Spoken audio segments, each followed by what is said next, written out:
Welcome, Elsie.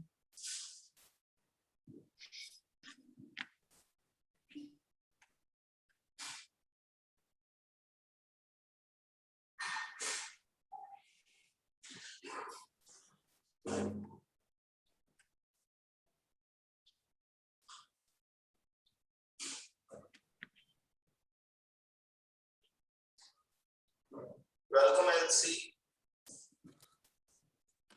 Hi, Elsie. Good evening.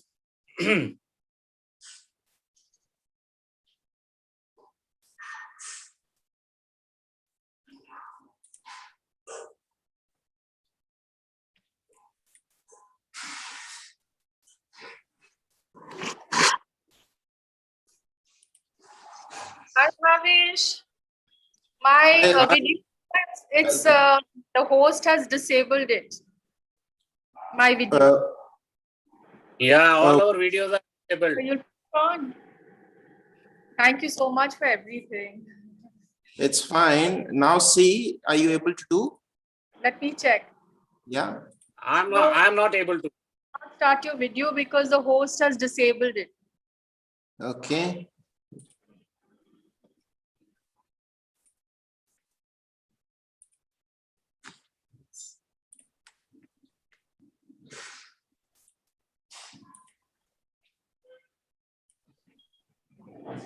See, Elsie, you can do now?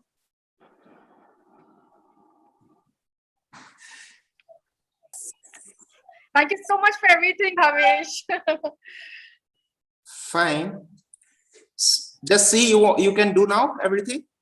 I made you the host. Okay, so I am unable to start my video. we'll call up our panelist speakers so everyone is comfortable in case they have questions before we begin. Susan Thomas. Pardon? Susan, There. as of now, she is not here. Okay, Virendra Rawat. Yeah, Rawat Saab is here very much. Yeah, I'm here.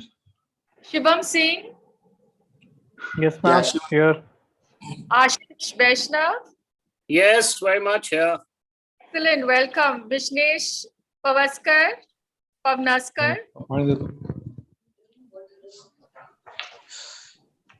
Vishnesh. Dr. Vanita Kale. Vijay Shergill. He'll be speaking instead of Prashant. He's the co-founder of School Yogi okay. in Australia and works on biodiversity. Vijay Shergill and Suman Chandran. So I think they will log in a bit. Yeah. So ultimately, I think it was impossible to put off the lights because you can't see the face. So Yeah. I think it was just not possible at the webinar. Yeah. Elsie, as the person speaks, you can make them the host so that they can share their screen or means they can put on their video. There is something that they're not able to switch on their videos. Yes, yes. Vikram Gill, hi, welcome.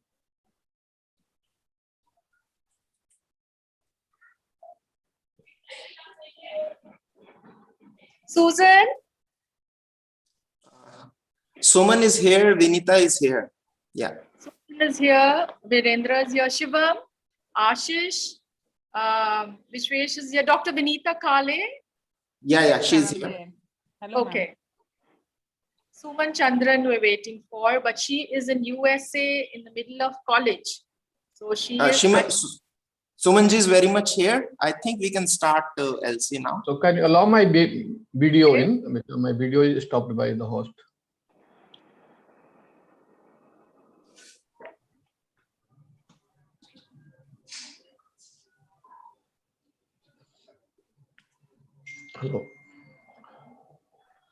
Hello.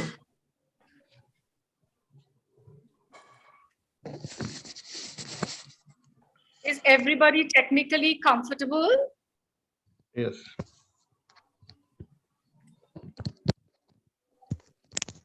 Yes, ma'am. Can you hear me? This is Dr. Vinita. Hello. Yeah, we could hear you, Vinita ma'am. Okay, thanks. Thanks.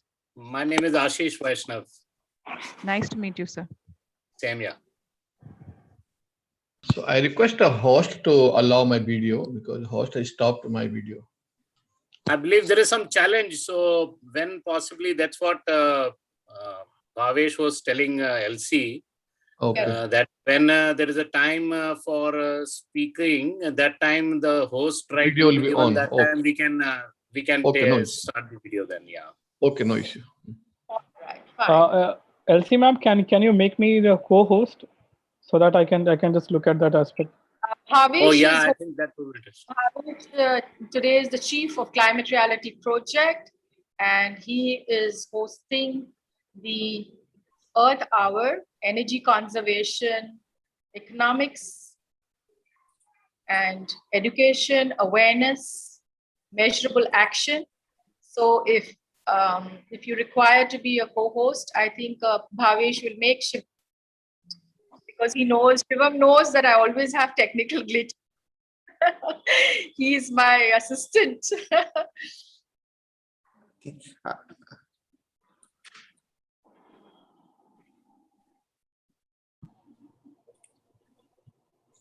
So I think it's 8:35 and we have all our esteemed panelists on board. And without much further ado, because then it is very late in the evening. So it's good that we start. In case we do not have anyone of our panelists stand by ready to speak, we will welcome our next speaker. We will stick to about 7 to 8 minutes, and what we can do is we will also be dedicating some time to question and answers. So Bhavesh, are we all set to go? Yeah, very much, very much. Okay. Thank you, Bhavesh, for everything. Absolutely. So a warm welcome, everybody, to the Earth Hour and beyond. Climate Reality Project, India, and young environmentalists, and all our esteemed panelists here today. We are indebted to Climate Reality Project for hosting this. We've got people from all over the world today attending this. And to all our esteemed August gathering participants, a very, very warm welcome. So a little background about Earth Hour very, very quickly. Earth Hour is a global movement on energy conservation. But what Climate Reality and young environmentalists have gathered here today at this webinar, mark the date, is to take Earth Hour beyond that 1 hour in measurable action in whichever field that we are in, because energy consumption, energy,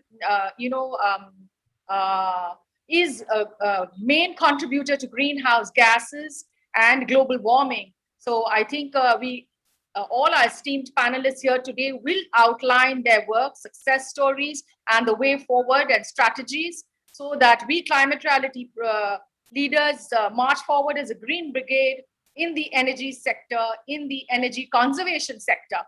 So a very, very warm welcome to, a very hardworking, esteemed person who works at the grassroots, humble as ever, Suman Chandran. She's an ISS officer working in Maharashtra at the grassroots level, at the village level, panchayat level, and now, of course, she's in USA. So warm welcome to Suman Chandran, please.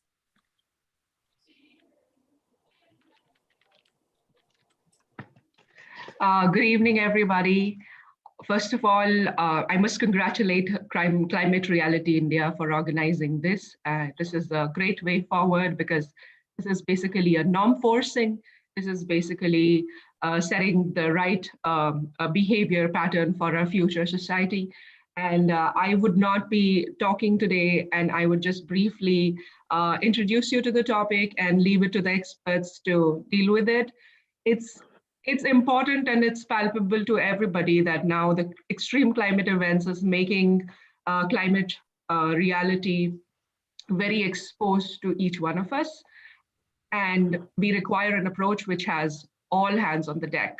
no one effort is going to succeed. And that's why everybody has to contribute to this fight against climate change if we have to usher a good future. So it's good that the country already is in conversation in terms of having a carbon neutral future, in terms of having net zero targets, in terms of working out the midterm goals for achieving the climate action. And this alone is not going to work out unless we have behavior patterns which locks out carbon and which kind of looks at a more energy efficient way of going forward. And this energy efficient way of going forward starts from very small efforts like today's Earth Hour to very large proportion of shifting to clean fuel, to clean and efficient transport systems. And the debate has begun, the action has begun. So it's a very optimistic note, and I'm sure we will just reach where we have to reach. On that note, I hand it over to Elsie and wish you all the best. Thank you so much for your time, Suman. I just wanted to ask you one question. Where you work in the grassroots and, the rural areas of Maharashtra, where do you see energy conservation and rural development using renewable energy? Any insight on that? Yes. So India is doing tremendous work in terms of energy access. You have to understand that for a long time we were in a state where electricity was not available to people. So far we have been focusing on the SDG 7, that is access to affordable energy, and that has been done through projects like Ujala, Project Ujala, where electricity has been made to reach even in the deeper corners and rural pockets of whole of India. If I have to be personally speaking about my own journey, I have worked in districts like Nandurbar, Osmanabad, which are extremely rural in state of Maharashtra. And then through the Livelihoods Mission, we tied up this entire solar project for the women in the rural Maharashtra. So renewable energy is also growing now because the Honorable Prime Minister has set up a goal of 400 gigawatts of renewable energy by 2030. And we are constantly increasing our renewable energy portfolio and shifting to more cleaner future. Having said that, we also have to realize that we sit on coal worth 200 to 300 years, and it's little, and that coal has lot of livelihoods tied to it. So switching to renewable energy, making it cost effective, making it economically viable, so that that transition is easier, that transition is economically attractive, is the way forward. Thank you so much, Suman, finding time for us from all the way between all your work and your studies in USA. Absolutely dynamic, yet humble, working in the real deep down, rural areas of Maharashtra. We salute you, Suman. Thank you so much for your time. Thank you, Elsie. As I said, all hands on the deck. We look forward, Climate Reality Project India and Young Environmentalist Program, and all of us look forward to working together with you. Thank you so much, Suman. We do have with us Mr. Bhavesh here from Climate Reality Project India, who has been coordinating and has been constantly guiding all our projects. And he's put in so much effort and guidance also towards, our energy conservation webinar here today. And highly experienced and good networking. And we leave it to Bhavesh to expound on what goes on beyond Earth Hour. Is just symbolic, it's a token, but we at Climate Reality Project India and Young Environmentalists believe that this hour should be every hour and every day, and the mission should be enforced where the action is measurable. So over to you, Bhavesh. Thanks, Elsie. And yes, Suman has been inspiring over the years with her on the ground works, so to say. Obviously, one among the most accessible IAS officers, so to say, and bringing about change on the ground. So those cascading effects, those multiplier effects are something that we look forward to. People have the passion, people have the understanding, but they need those helping hands in terms of coming forward, in terms of implementing on the ground.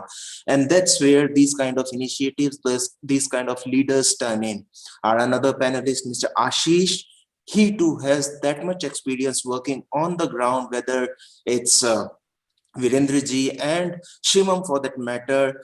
You people, when bring about those behavior change among the students, among your co-followers, that makes all the difference. There are various government schemes, there are various initiatives, but till the time we don't implement the things on our own, it makes all the difference. So government says and speaks of SME sector development, which is backbone for India's manufacturing. An efficient SME is something that would not only make us competitive, but make them stand also differentiated from others, from various other, say, countries and their portfolios, so that we can say that, yes, now we are building a product that is truly world-class and has savings on the ground to differentiate us from others. So those are some of the initiatives that government is working on, this Suman program, which is again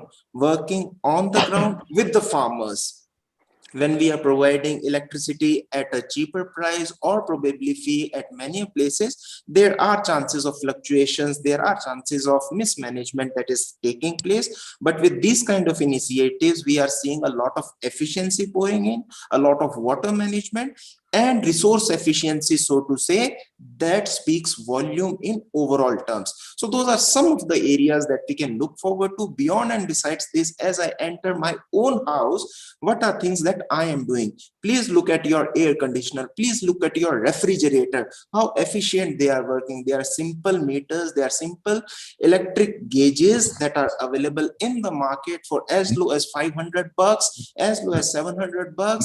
Please see if your electricity consumption is in the right place. Please replace your fan. Please replace your electricity, say lighting and other things. Now government is subsidizing them to a great extent. Fans have come down to an efficiency level, to an say wattage level of something like 30 watts. The earlier fans were running at 75 watts. So see the tremendous saving that is happening out at that domain, and fans are something that are running at more than 8 hours per day. So some of the initiatives that we can look forward to as we progress, I'll speak more on that. Over to you, Elsie.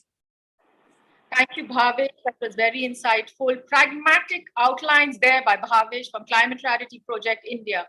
That reminds me, every year, the numerous hundreds of Maharashtrian farmers, exodus and come into Mumbai city, living in the abandoned fields and the BMC toilet areas and the abandoned football fields.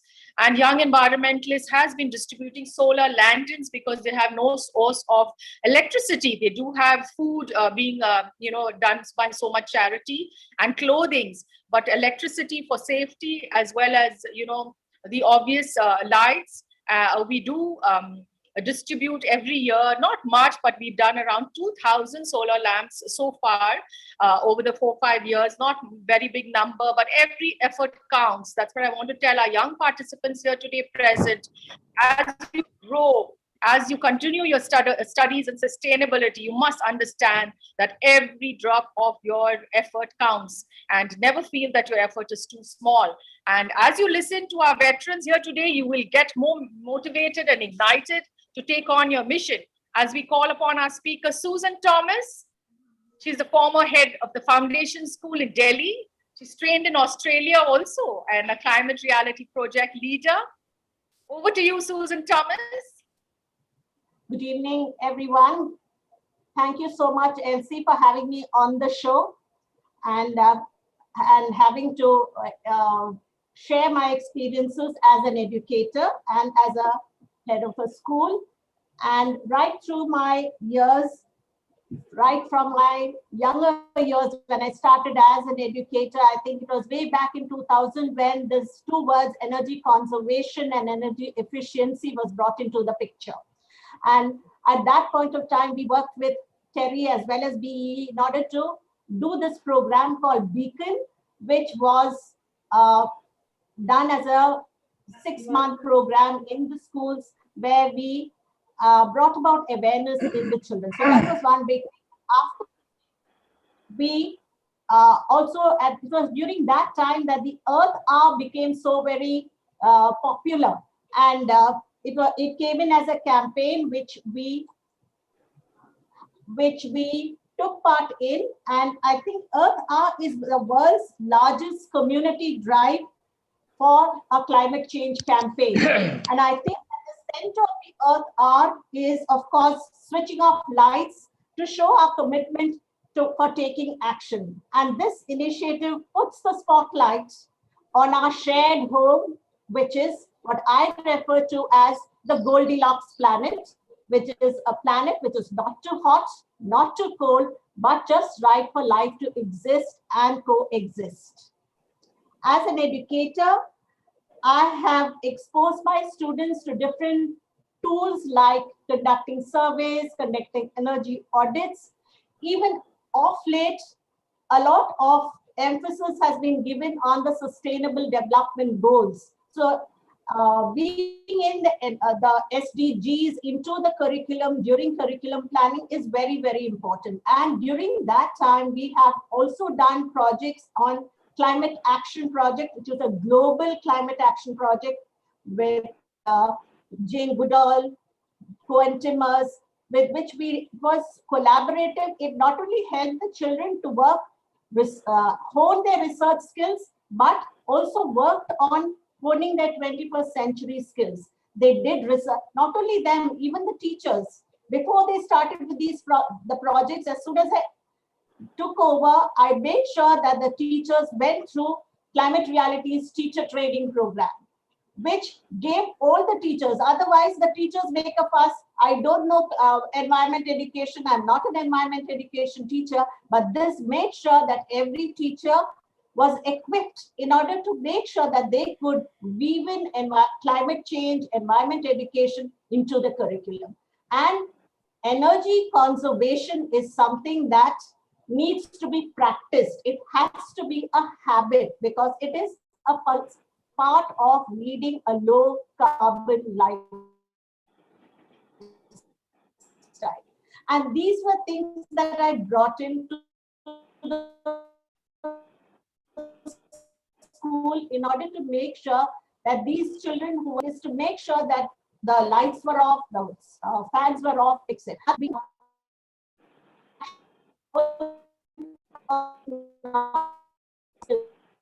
The teachers also things like Kahoot, flip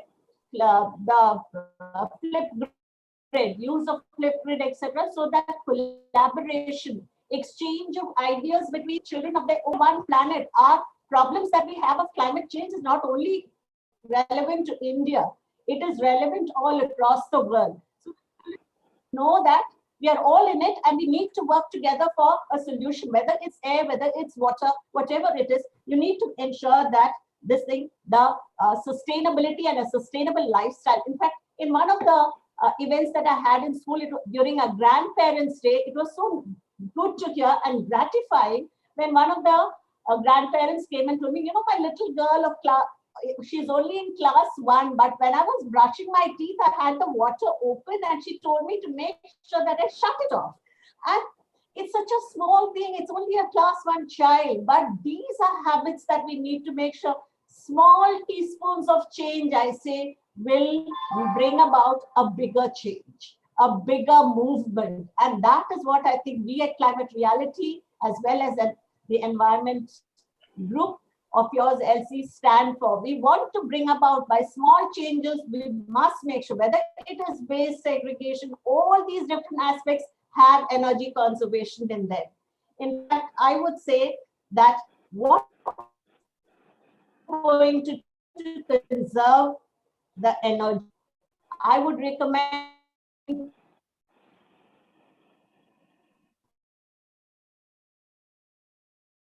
I think Susan is having a technical glitch.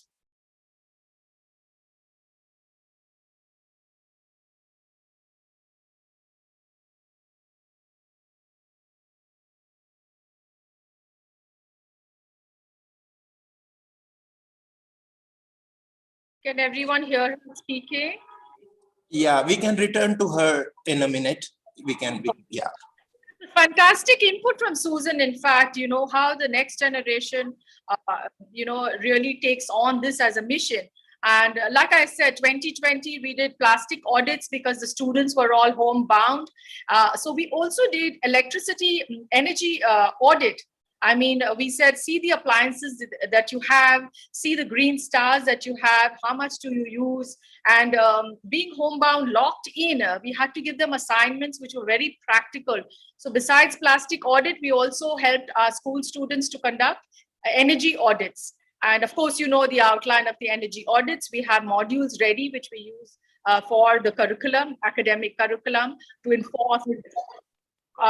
I think till we have Susan back, we'd like to welcome very, very warmly Virendra Rawat. He is, of course, Hello. educator. Yes, I see. Hello. Very welcome to Virendra Rawat ji. Yes, ma'am. Ma'am, I'm Virendra Rawat. I'm based at Ahmedabad. And my light is off. My light is off. So what we do with the school that the scientists and technology companies are doing a great job. So they are providing us energy efficient appliances. But we need to change the energy efficient human behavior. So we are working that how to transform the common behavior into the energy efficient behavior. And we strongly believe that after the age of 22 years, we cannot change the habit of an individual.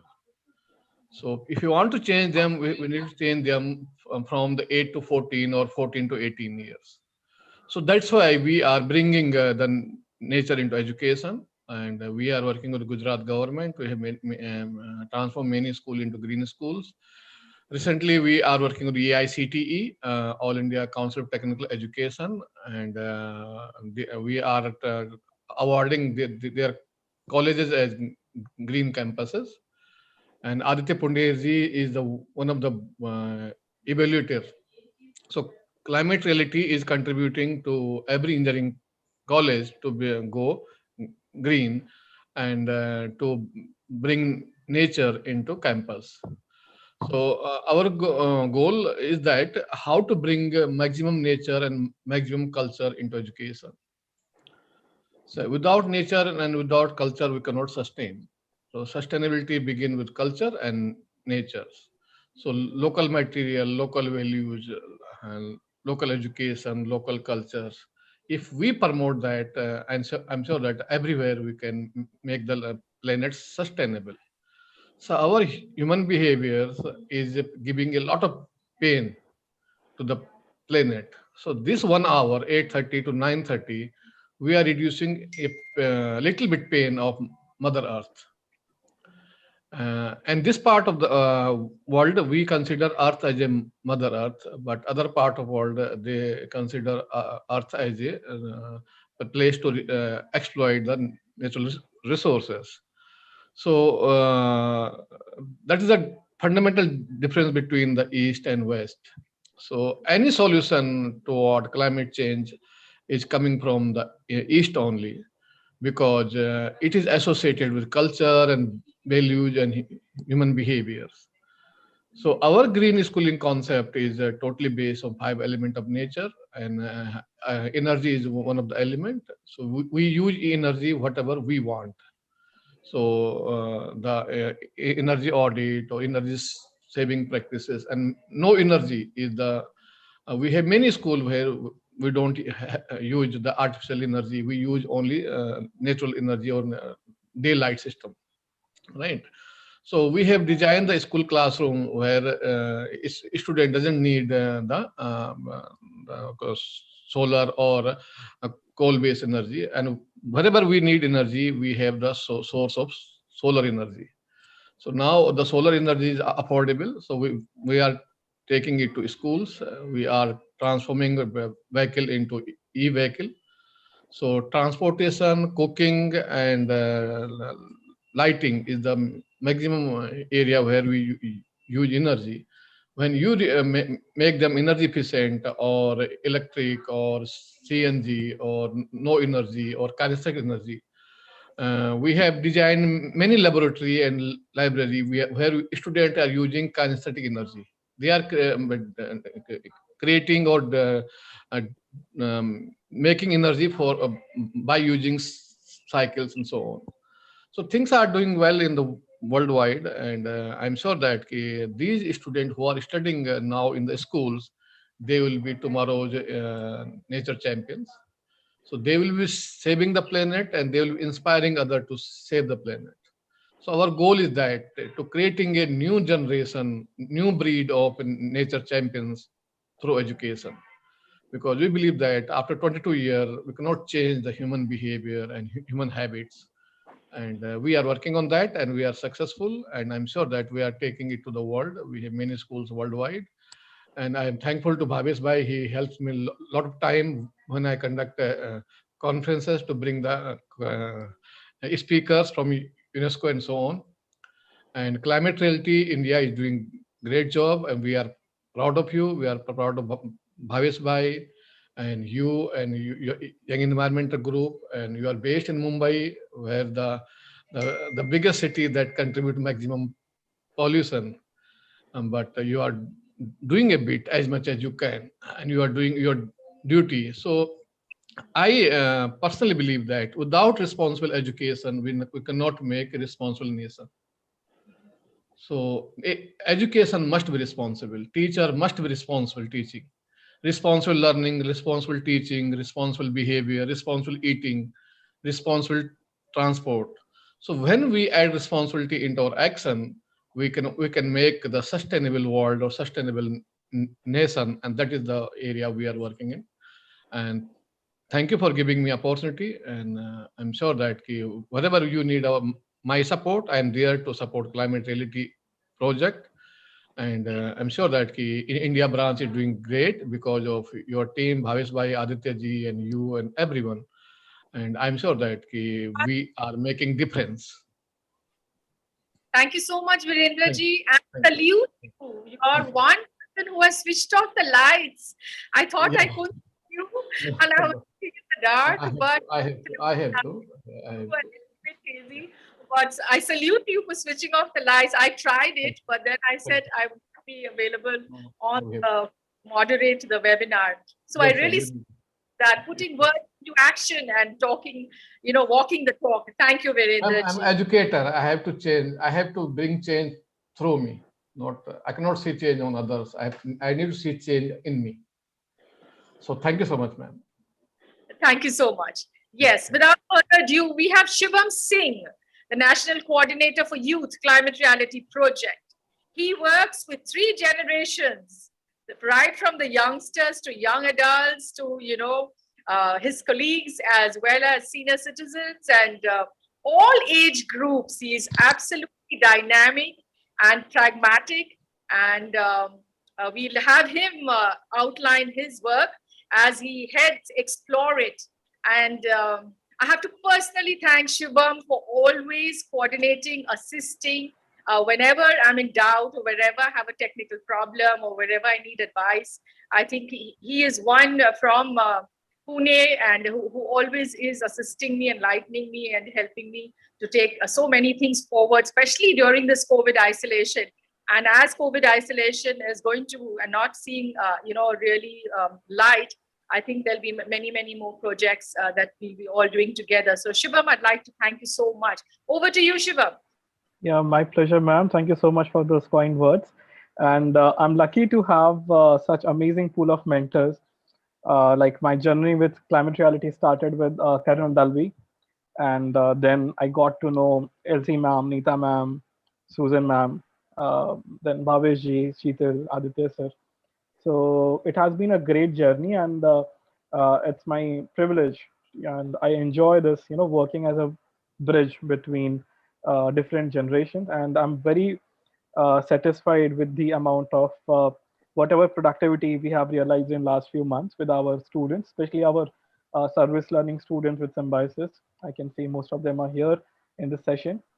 So there are a few things which I just want to highlight. I won't be taking too much time because I always want to be in a learner mode when I'm in front of such achievers out there. So there is one thing, it's like a process and activities. So uh, what I try with Explore It is basically try to create a process where we are working on certain long-term goals, but a process is also made up of small activities. So that is what has been my, I'll say, my methodology to conduct my activities. And there is another thing when it comes to the contribution to this entire cause. So one thing which I realized initial few days, like I spent my first 1 or 2 years, I'll say, of climate reality presentations into schools and colleges with the slides that I received from Mr. Al Gore. But over a period of time, I transformed it. Instead of going with a global slide, I came up with the local slides. I tried to connect with students out there with the local data, like how many trees are there in Pune, how many of them should be there at least, what is the trees to human ratio, how many vehicles are there in Pune, then what all things we can do, what is the AQI out there. So these are the questions through which I try to connect. Plus, there was a very important aspect which I just want to highlight. Young people, because I mostly work with youngsters, school and college students. One thing which I can tell you, at times they may or may not have the same like inclination towards the cause of climate change. Maybe they don't have that enough knowledge with them. They are not exposed to that knowledge set presently, but we can bring them into the fraternity. We can bring them to the platform. And also what we can do is we can also, like all of us, the seniors, we can create a platform where they can come and contribute as per their skill set. I mean, a student can be great at graphic designing. A student can be great at singing. A student can be great at creating doodling. So why don't we do that? Why don't we take them on board and let them use their skill set to represent their cause, to represent their sincerity for the cause? So I won't be taking much time, and I'll just play a small video. We did it in the last youth conclave. A friend of mine who is a current third-year student in Symbiosis, she created a song, and another SLC intern, Lakshya, I think he's there in the meeting. He edited it, and he basically designed the entire song. So it's called Fireworld, a self-composed song which was dedicated to Australian bushfires. So just give me a second, I'll be sharing it with all of you.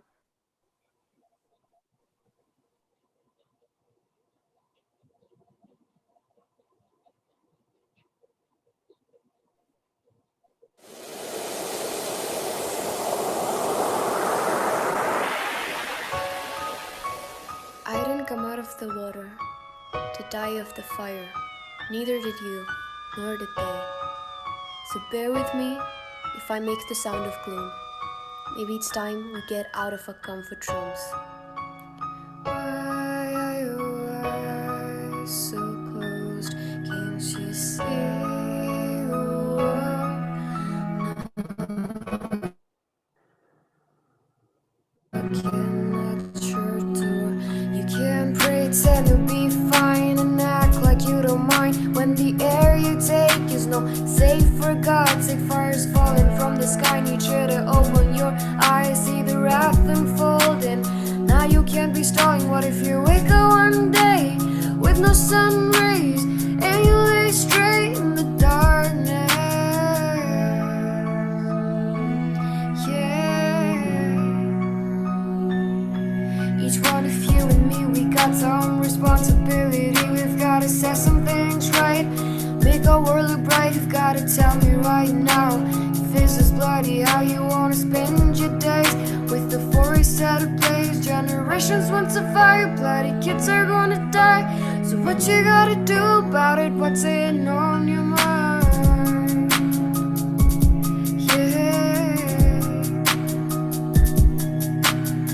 The earth has always been a beautiful place to live. Now it's falling apart and we refuse to believe. I'm sick of seeing plastic more than I see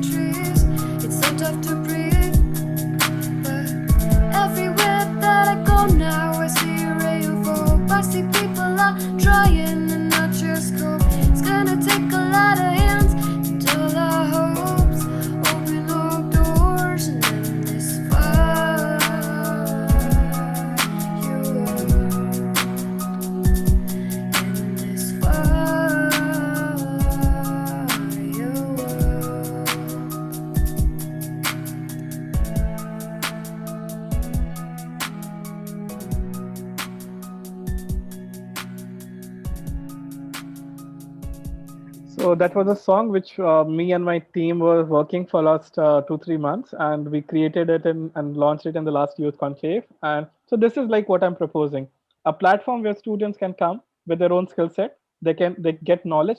They get trained under our some amazing mentors that we have. Plus, they donate in any way possible as per their skill sets. So that's it from my side. Thank you so much for your time.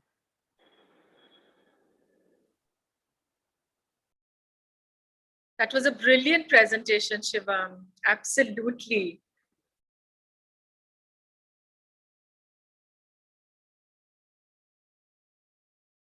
Shivam? Yes, ma'am. Okay, so that was it? Yeah, that's it. That's what from my side. Okay.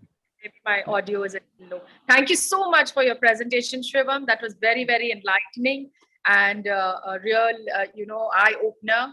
And blessings, and continue to do the work that you already do, dynamic, pragmatic, grounded, is Shivam Singh. And we call upon our next esteemed speaker, Ashish Vaishnav, Gangotri Energy Products, highly experienced in the energy sector. Thank you very much, Elsie, and good evening to everyone. And I can say good morning because Suman is very much in the US right now, and I'm sure there could be others. So it's really a pleasure, and thank you very much for giving me this opportunity. I have been part of the climate reality family thanks to the COVID times, and we possibly are already almost a year old into that. And this is a subject which is quite close to my heart, and let me be very honest, I've done nothing else all this last 35 years of my working life. I've been involved in the energy and environment sector. And I, as Susan ma'am mentioned, and also Suman ji when she spoke, energy is something which is an integral part of our lives. And while we had taken things for granted so far, we all know that today it comes at a premium. Earlier, the premium was only the economic premium, but now the environment premium it is put on itself is something which the whole world is shuddering. And you had also same time last year, if you remember, we were all shuddering if Trump had his way again. And, so the whole of US has realized that there is a price it will have to pay, and they were not ready to pay that price. So this is a very, very important part. And I have a small presentation, few slides to just to, sort of re-emphasize that how connected we are and how things are actually changing. So if with your permission, I would like to put them on. Yes. Let me know as soon as you start seeing my screen, please.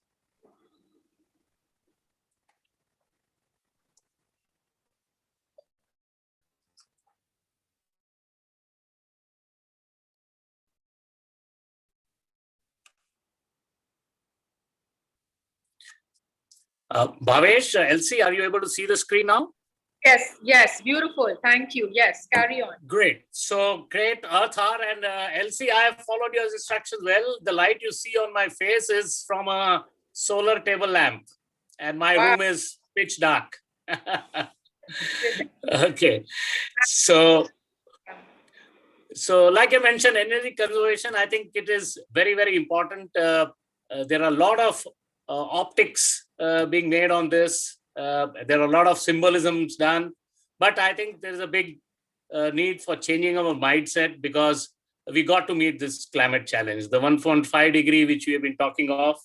And I heard Susan ma'am also mentioning that it's not for them, but for us, as what you are throwing today is all going to come back to you. So we are all in it together, all hands on deck. I had heard these statements. I was very happy that I put these words also in my slide. We are echoing the same point. So there's one thing which is happening is we also realize that we are also deeply interwoven together, We are all linked up together like a necklace, And each kilocalorie you talk of by way of either power or cooling or heating. Everything is today connected, and you can see in our lives, we were talking of the only way we thought the car could be powered was by gasoline. But today, gasoline will be out and you will have it being run through a battery. So, it's electric power. So there is an interchangeability. We all have learned the laws of energy. It cannot be created or destroyed. It can just be transferred from one point to the other. But this is the innovation we need to be also looking at, that how do you conserve what could be harmful tomorrow. So the booming energy demand, needless to say, we are sitting in a country like India, which is still on its early days of growth path. If you compare ourselves with what US is today, a 20 trillion economy, and what China has become over the last 15, 20 years, a 13, 14 trillion economy, we are still close to 3 trillion. And while we are swayed by the numbers of the GDP, but we've got to realize that it is the per capita energy or the absolute energy also which goes up if you have to climb up the GDPs. So this is something, the booming demand, as you can see. It's a scenario of 2040 being posted, and you can see that we are talking of something close to about 1.7 thousand million tons of oil equivalent of energy. And there is a sustainable development goal, which is going to be helping us drive down to a level which is close to about 1.2. And then there is this emission savings, which are being talked about at the same breath, where there are direct renewables, there is material efficiency being brought in, and then fuel switching. I was mentioning that how you change fuels from fossil fuel to biomass to biogas to various other things, including renewable energy. And then, of course, the entire energy efficiency game, which the conservation word fits in very beautifully to that. And then, of course, this carbon capture. So these are the alternatives which have become very, very imperative if we have to meet these challenges. So over the next 3 slides, what I intend to bring in is that I'll give some examples on how some revolutionary thinking has brought about some innovations in the field of energy. Now, but before that, well, I was so happy when LC came out with this and said, hey, look, we need to switch off. And this took me back to almost 6 years, where while being with this organization, Thermax, I was part of this campaign which we dealt for our business, which did with cooling. We used this word called unplug. And no prizes for guessing. I'm sure all of you can guess what this figure talks of. And it conveyed simplistically such a beautiful line, because we were actually trying to promote a technology which does not use electricity for cooling. And it used waste heat or biomass energy and all. And we were very keen that people unplug. So this was a campaign we also drove within our organization. And this lovely polar bear actually created history, because the advertising agency which created this for us actually got the third prize at the Cannes Advertising Festival in 2015 under the Act Responsible category. So a beautiful depiction of what exactly we are trying to tell. And obviously, we know the impact of not unplugging is, you are going to lose this species. So coming to the examples I was talking of, we are in COVID times, and everyone knows hospitals today have become one of the biggest requirements today. But they also should do no harm, because they are also energy guzzlers in many ways. So here there is one, and this is one of the very unique hospitals in whole of India. And I must say, although I've been part of this creation of this innovation here, but Unfortunately, replication of this has not yet happened, despite so many, sort of stories being talked about. But this is a hospital called Dinanath Mangeshkar. It's a 1,000-bedded hospital. It had this challenge of getting electricity for its expansion. And when they had to spend a huge amount of money just to get the wires in, we went with them and said, hey, look, why don't you look at an alternate way? There is natural gas, now city gas is being piped. Why don't you self-generate your power? And from the waste heat of the gas engines which you will generate power with, you will be able to get free cooling, and you'll air condition your whole building. And that's exactly what happened. And this was a project which was executed in 2014. Today, it's in its 7th year of running, and it's been running on an island mode. Almost 3 megawatts of power being produced, 1,000 tons of cooling being done, all in a very, very environmental friendly and very energy efficient way. And needless to say, on an economic front also, a 21 crore project for what was done for this has paid back in 2.5 years. And this is the kind of work you might see the carbon saving which is done. I'm sorry, the print is a little finer below, but that is the kind of work it can happen. And let me tell you, there's no rocket science in this. There are plenty, but it's only the will of the people and the people in the value chain need to make it happen. And this can very easily be replicated, especially with the gas infrastructure now being promoted across India. The second one is something very close to all of us. Is you all know that we all have been love to eat the chips, the potato chips. And what's so great about it? But potato is also 70-75% water. So when it gets fried in a fryer, what it does is it actually this evaporates out and it goes to the stack. Now we entered this company Frito-Lay. We went to them in about 6 years ago and said, allow us to touch that vapor, the exhaust you are sending into the stack. And we found it had good amount of energy. And we devised our absorption technology based on that and used this practically low pressure, low temperature heat into an absorption chiller and gave air conditioning out of this for them. So much so that a 1,500 kg per hour potato chip plants can produce almost 500 tons of cooling. 500 tons of cooling, for someone who does not know what a ton of cooling means, your room air conditioner is 1 or 1.5 TR size.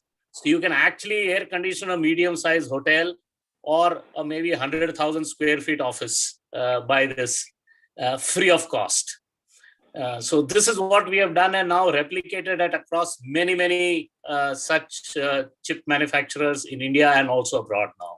So you can imagine the saving part is if you had done equivalent amount of cooling through electricity route, you would have used at least 400 kilowatt of power. Can you imagine the amount of saving one is able to bring about just by tapping the heat from a potato fryer? And not only that, the water from the potato which had come out and gave the heat away is now also treated and made into water for usual potable purpose.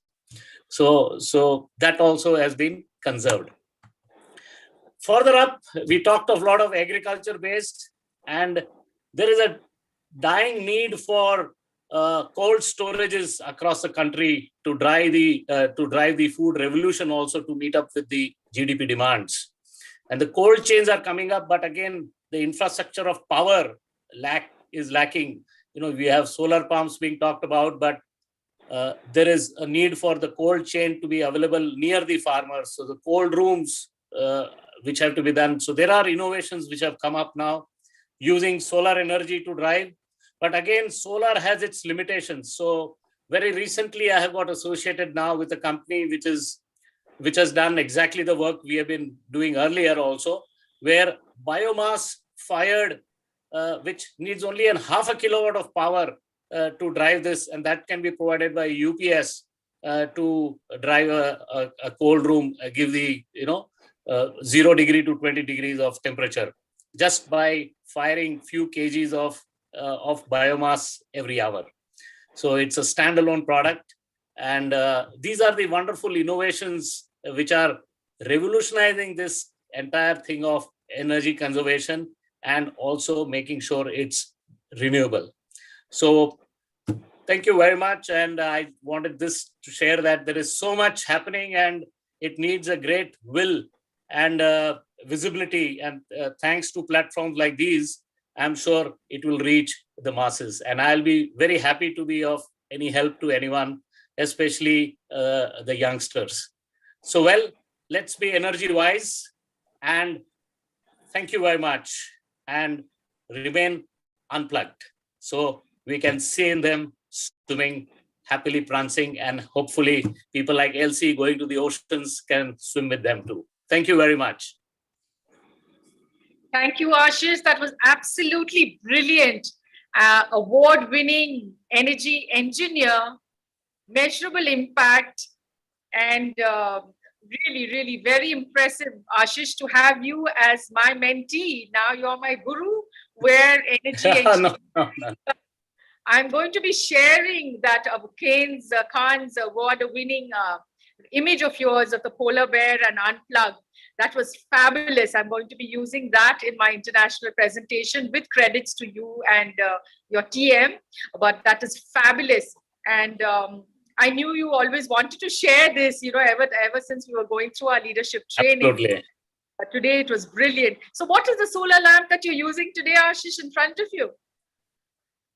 Oh, well, I don't mind showing it to you, but I'm sorry, but it was made in China. because I lived for almost 8 years in China, and I actually visited their solar city and took it as, I was incidentally with the MNRE person there that time, and we were all gifted a lamp, so I still have it here. It's incidentally more than 9 years old. Fabulous, quite long lasting. So that was Ashish, genuine, absolutely brilliant, award-winning energy engineer for you. And please network and let's put our forces together to work with him and his pragmatic ways to bring things forward. So we invite our next speaker, Vishnesh Pavarnaskar, Senior Engineer, Sustainability.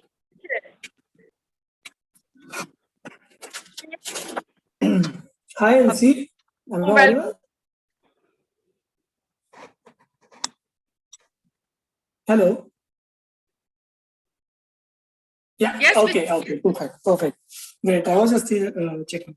Okay. Thanks, Elsie, first, and the whole climate reality group to give the opportunity to speak at the first disclaimer. You as the climate reality person. Working in I will try to speak more generalized specific. Thank you, Elsie, and thanks, Bhavesh, for organizing this. As most of the to have a second mobile or a second gadget also with the same very close to your setup. Okay, carry on. You are getting echo or? Yes, hear you now. Okay, just wait a minute. I will change. Just give me a second.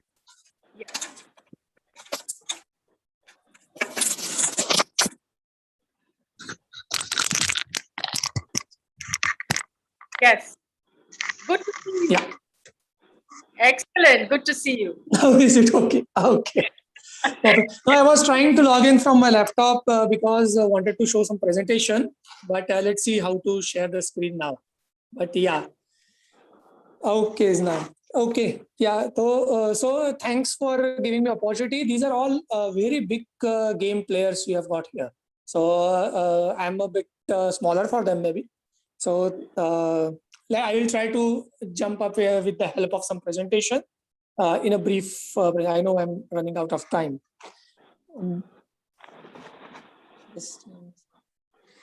Before let's start presentation as well.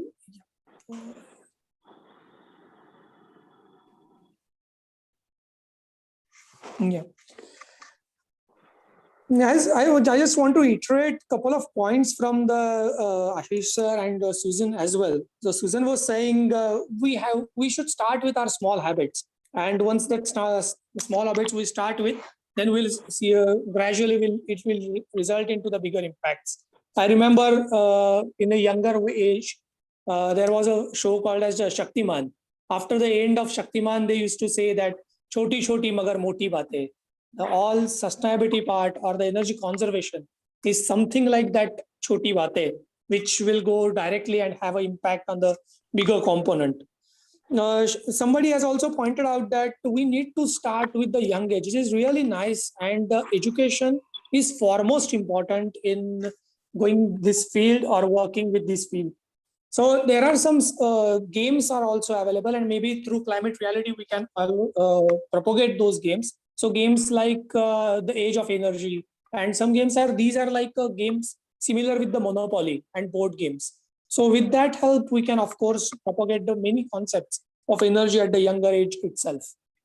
So without going to other discussions, I'll start with the very simple one that we all know, that we need to conserve energy because of the climate impact.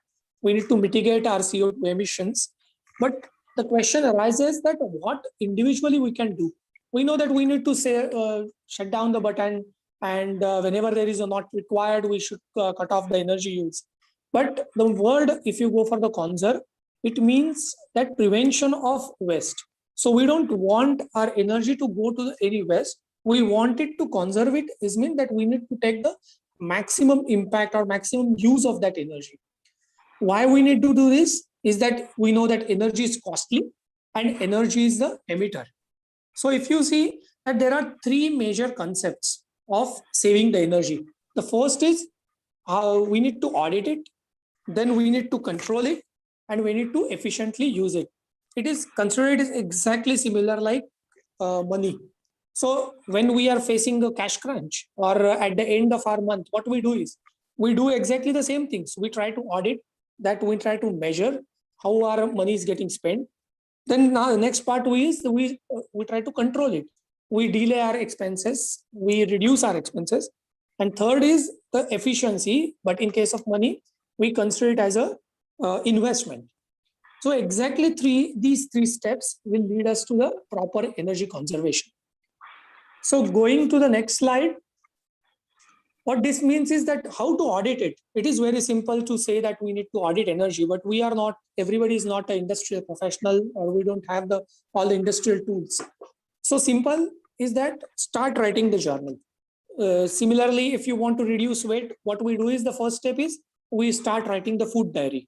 So here, when we want to reduce our energy consumption, we want to conserve our energy, start writing the journal. Start daily measuring at least what is your meter reading is. There are two benefits. First, you will first get to know that what is your meter reading. Second, you will get to know that if your power company is pulling you with giving some different bills. So this starting of or measuring step is the first and foremost important. Second point will be assess your energy requirement. So in the home itself, you have the specific energy requirement written almost on every gadget. Just calculate it and multiply it with the time what the gadget is getting used, and check if your energy which is appearing in the proper meter, is it actually the same as what you have calculated. So these are the very simple steps. And lastly is the budget your energy consumption. So daily or monthly, if you are tracking it, you will find that typically 2 BHK flat goes around, the consumption ranges around 130 to 150.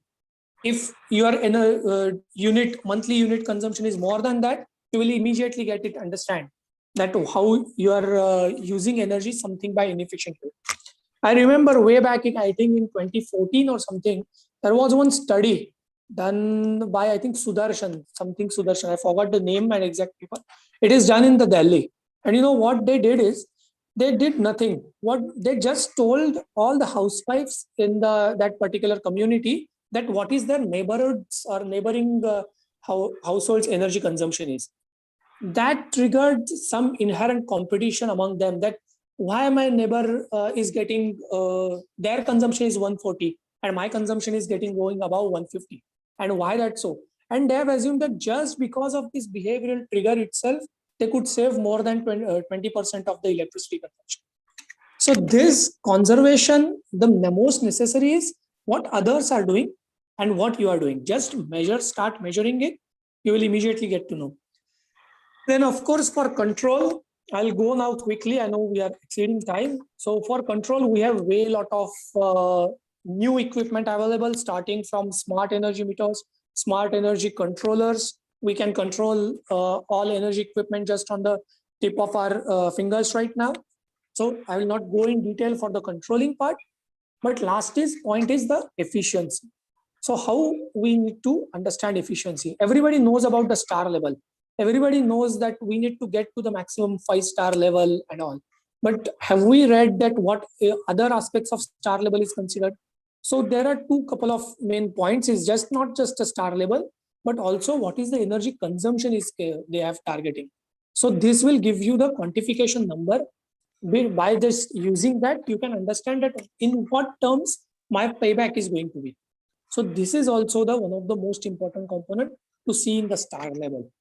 So once we do this, once we have the energy consumption done, energy consumption measured, we have the efficiency in place, we invest in the replication, and there comes ultimately the actual project. It is not big as Vaishnav sir has said, but it is one of the smaller project one of my friend has done. He has a company named Otec. So they have done, and it is a society, a common society with a flats, about 450 flats. It's in Pune. We think that all this energy consumption is in the major industries and all.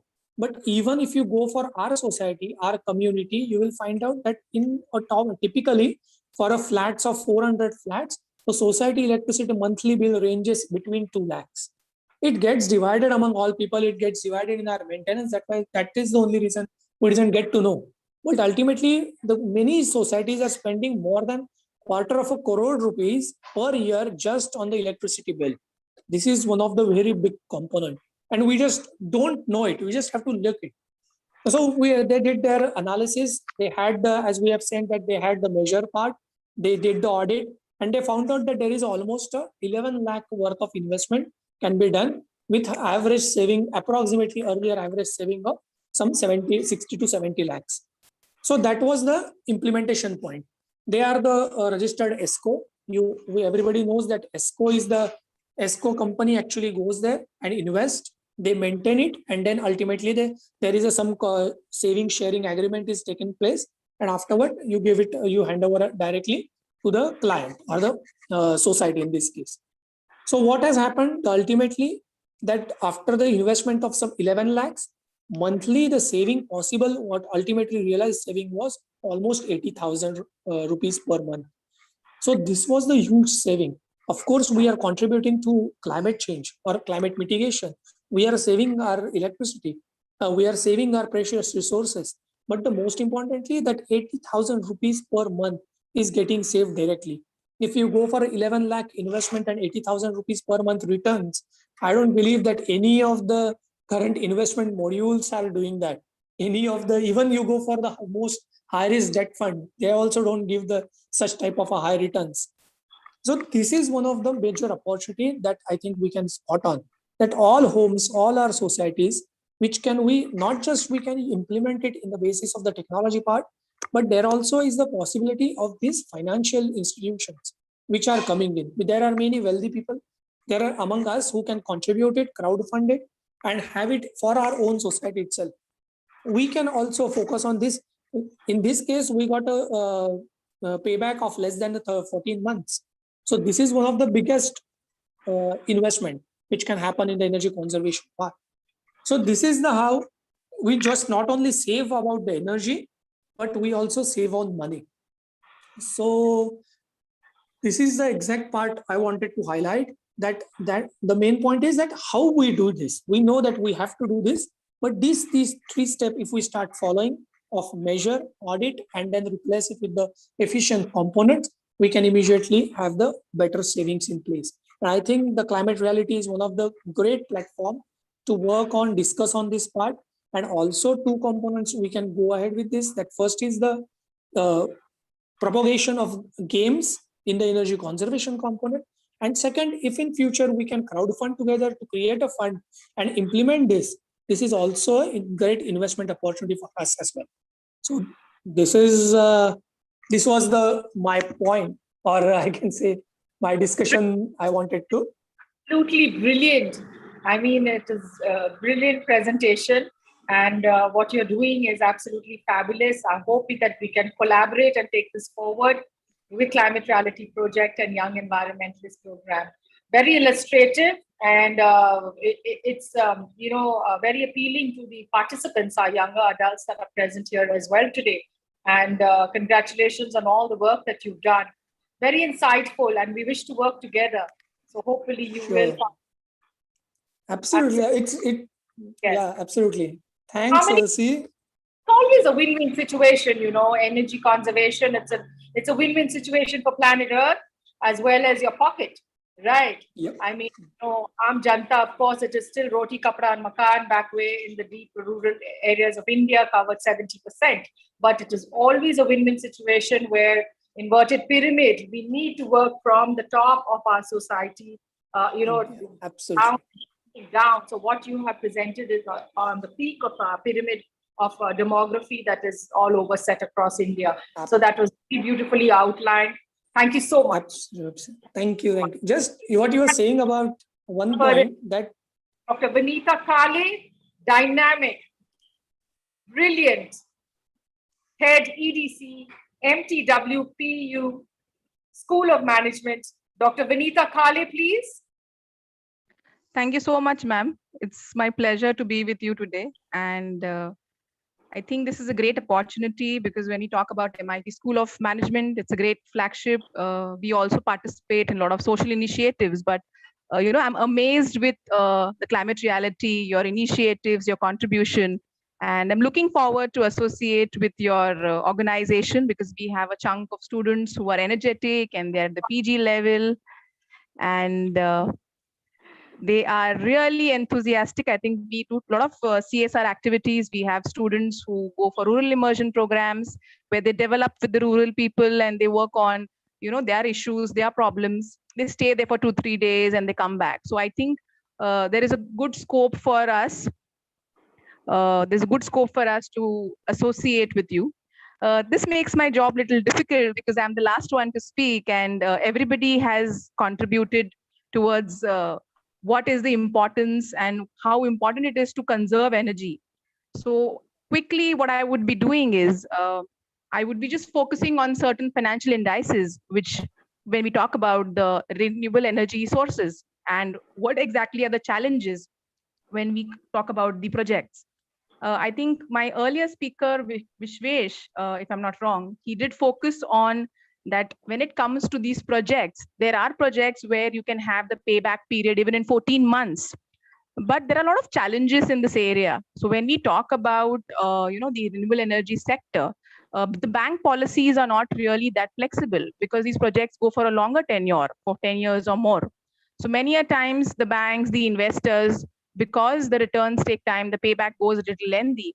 There are little challenges over here for banks, and the debt and equity ratio keeps on fluctuating. So when it comes to the familiarity with banks, yes, government is taking a lot of initiatives to come forward and subsidize and come up with a lot of initiative programs. So we have a lot of banks which have come forward like Yes Bank, IndusInd Bank, L&T. So these banks have come forward and given a lot of funds to these projects, but there are a lot of challenges which exist. We need to really work on some guarantee programs, some credit guarantee programs. We need to focus on certain policy issues, that how we can help these energy projects so that they can come, a lot of people can come forward. I think Vishwesh also did focus that we can come forward through crowdfunding. People like us also start investing in these projects. So when we talk about the financial situation right now, yes, government subsidies are there, funding is available, but yes, there is a lot of gap which we really need to focus on. We need to really restructure certain things over here. And I think if we work on it, there are chances that we will have more investors, private investors coming forward and investing. We can have foreign investors coming forward and investing in these energy projects. And there is chance that private capital for energy projects can also increase. So redesigning the subsidies for the energy programs can also be worked out by the government. And this can really help all the initiatives taken up by people like us, college student going people who can come forward and invest in all these projects. So I think there is huge scope. There are challenges, but we can really work on it. And I think when it comes to students level, there is huge scope. And at MIT, we would like to be part of this climate reality project. And thank you so much for giving me this opportunity.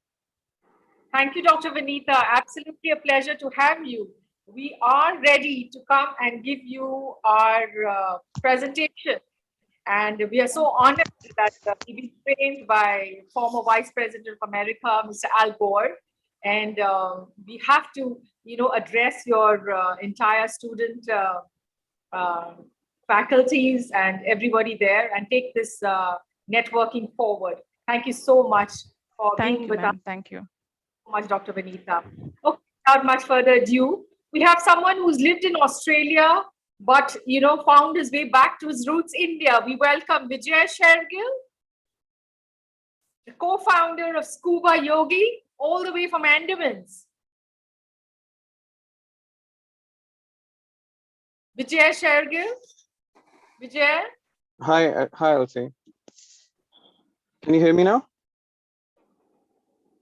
Yes. A little loud. Okay. Cannot see you. Yes. Actually, I'm traveling right now, but still want to join in. Okay, Vijay. Warm welcome. Yes. I'm working on conservation of biodiversity, conservation of oceans, and so many other arenas of conservation, just not, energy conservation. So tell us how you started out in Australia, and then, you said you have to come back and give it all back to India. So that's a very strong message for a strong young adult audience here today. So tell us more about you, Vijay. Over to you. Oh, okay. Let me correct my name first. My name is Vikram Shergill. Okay. And first of all, I would like to extend my regards to all the esteemed panelists.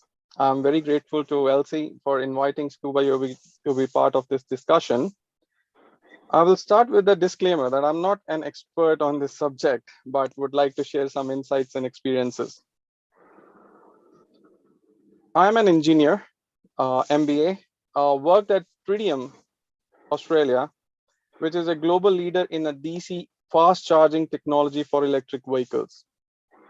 I would also like to introduce Gaurav, who worked at Airtel Corporate Office, Bangalore, and we started Scuba Yogi Dive Center at Neil Island in 2018. It was a calling, I would say. When I came to India, it was just a vacation, and I discussed a few things with people around and talked about electric vehicles and the charging technology. I came across that situation that there's a lot of things which are still behind in terms of technological advantage. So what I did is, with my German counterparts, we have established a few technologies, and we want to bring all those technologies to India to bring in the efficiencies we are looking for.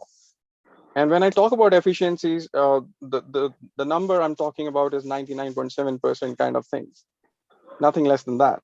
So in power electronics, that's called amazing.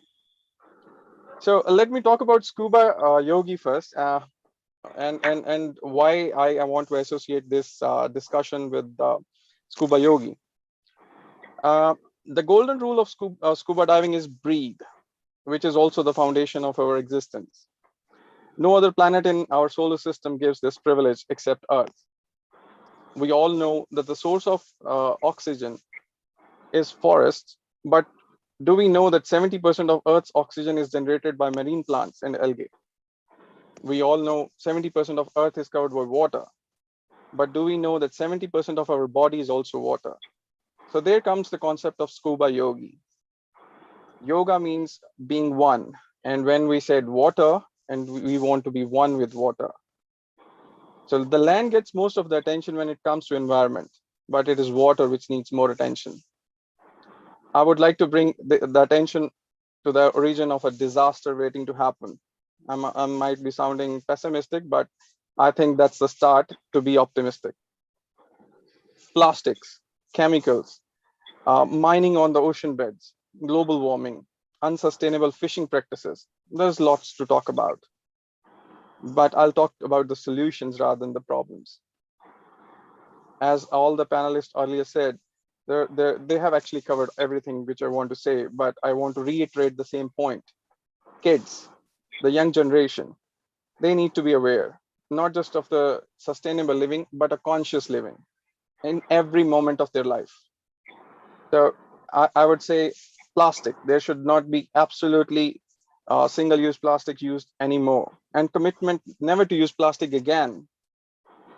Then we should be, I'm talking from the ocean perspective, there should be a push for global ban on shark and whale hunting, which is actually very, very important for the marine ecology. There should be strong policies on pollution control, waste management, treatment, organic farming, use of biodegradable materials, and making our life chemical free. I think chemicals was one of the points which was not discussed. It is really amazing to know that the amount of sunscreen which we use on the beach and people use on the beach that goes into the ocean and actually kills marine life. There is an estimate that 14,000 tons of sunscreen goes into ocean and it is killing the coral reef. At Subha Yogi, we are doing our own bit. We have initiated beach and reef cleaning drives. We are bringing awareness to the tourists about marine life and its importance to the existing of human race. We are even planning to induct electric boat in our company and bringing about a change with the solar panels on our dive center. We have replaced the straws with the bamboos, plastic straws with the bamboos. And we have started another initiative, which is giving free dives to all the people who are associated with waste management and waste segregation. So we are training them, we are giving them free dives, and that's what our scuba diving center is doing right now. I would again like to congratulate and thank you everyone for doing your bit. And I think word as a one is the only solution. I think we can do individually also, but I think the whole world should think it as a one problem. Thank you so much. I'll not take much time. Thank you so much again. It was wonderful having you here with us from all the way from the Andamans. You know, the sea levels are rising, and that's because the water is warming up. And then again, the source is energy sources, you know, burning more energy into the atmosphere, and that's how your greenhouse gases comes down. The ocean is a source and base of carbon sink, but that's how much it can take. And now it is come to a stage of a tipping point. So technically, I think the ocean does its bit of absorbing all the CO2 and nitrates and everything else that is, pretty methane, which is pretty contributive to global warming. So the ocean and energy conservation connect there by Shergill. And we look forward to working with you very closely. You're on a small, tiny island of Neil Islands and Andamans, I'd love to tell everybody. And I warmly invite you to train with us for the Climate Reality Project leadership training. Apply, and if you get selected, it'll be fantastic. You must join hands and forces under our leadership of our country chief of South Asia, as well as India, Mr. Aditya Pundir, who we are very, very grateful for guiding us and, fine-tuning and helping us today to ultimately carry on this webinar on energy conservation, economy, and related topics here today. We're really indebted to our chief, Aditya Pundir, and Mr. Bhavesh from Climate Reality. But then again, Shergill, I invite you to join us and join forces with Climate Reality Projects as the National Coordinator Oceans for Climate Reality Projects. We look forward to working with you in the coming months, and post-COVID, we will get in touch with you and then hands-on action. So thank you so much, everyone. It's been a long night. I hope I haven't kept you away from your Earth Hour dinner. And it is each and every one was so pragmatic and so technical details and energy engineering and very, very resourceful. All our esteemed panelists, absolutely full gratitude from Climate Reality Project and Young Environmentalist Program Trust. For the closing note, Bhavesh, please. Thank you so much, everybody, and especially to our participants and our audience today who took the time to really, listen and share, and who will take this forward for the next generation, and who will network and help us to take energy conservation, mitigation forward. So over to you, Bhavesh, for the closing note, please. Elsie, in fact, thanks to you to bringing this all together. You were a superb host. Ashish ji, Vishwesh ji, Vinita, Vikram, Suman ji, Susan ma'am, Shivam, indebted for your insightful knowledge that you shared out here. You pointed out with respect to educational games, you pointed out with respect to bringing institutions together with climate reality. Promise from our side, we won't be leaving you. All the words that we have spoken of, we'll try to see how these things can be taken forward in the rightful manner.